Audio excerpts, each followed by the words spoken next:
Conventional wisdom in Washington this morning said Trump's second term was lost. Those people forgot two rules. Trump always wins, and never underestimate Donald Trump. Third rule, never count Donald Trump out. Enter Zohran Mamdani, who went from communist jihadist to favorite mayor in less than an hour. I think you're going to have, hopefully, a really great mayor. The better he does, the happier I am. We had a meeting today that actually surprised me. I met with a man who's a very rational person. I think he is going to surprise some conservative people, actually. I met with a man who really wants to see New York be great again, and some of his ideas really are the same ideas that I have. We'll be out there cheering. I'll be cheering for him. Mamdani came to Washington full of charm and smiles, and as usual, President Trump loved every minute of it. But there is something far deeper going on here.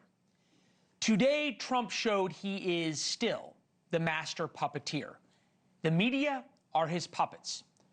Trump just totally changed the news cycle in his favor. He just reprogrammed every cable channel, every Sunday show, every newspaper, every Substack, every podcast. All this weekend, the headlines will toast Trump the gracious statesman. Ahead this hour, Chris Cillizza, John McCarthy, Audrey Fahlberg on whether Mamdani's bromance will last longer than that with Elon Musk. Also, on this very busy news night, MAGA firebrand Marjorie Taylor Greene announces she is resigning from Congress after her fight with President Trump.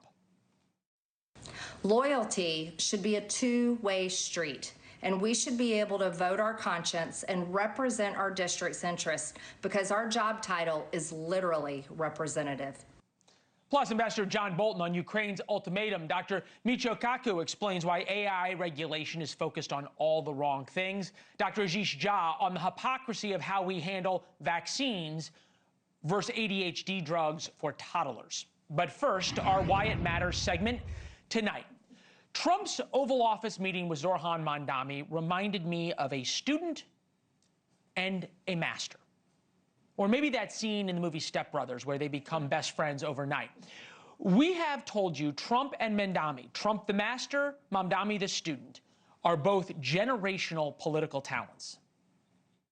We agree on a lot more than I would have thought. The place of agreement is the work that needs to be done to make New York City affordable. So we're going to work together. And I look forward to working together to deliver that affordability for New Yorkers. We're going to be helping him to make everybody's dream come true. I want him to do a great job, and we'll help him do a great job.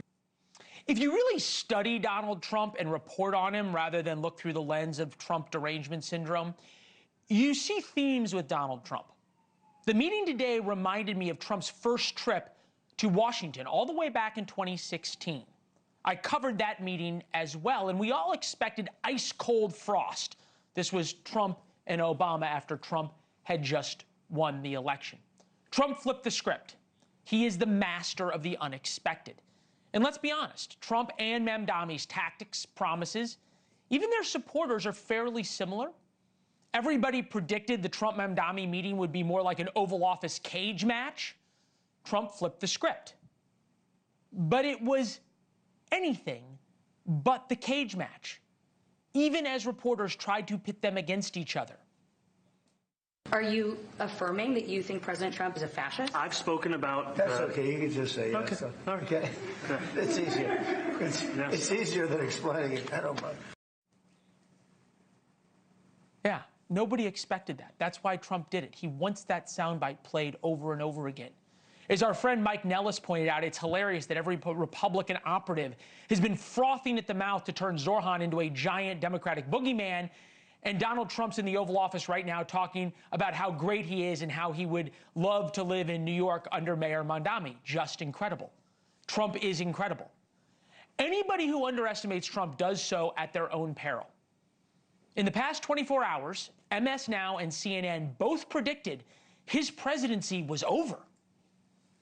This has been the worst week of Donald Trump's second term. He has had to weather yet another round of absolutely brutal polls. This is probably the worst 10-day period for the president in the polls his entire second term. The numbers are just atrocious.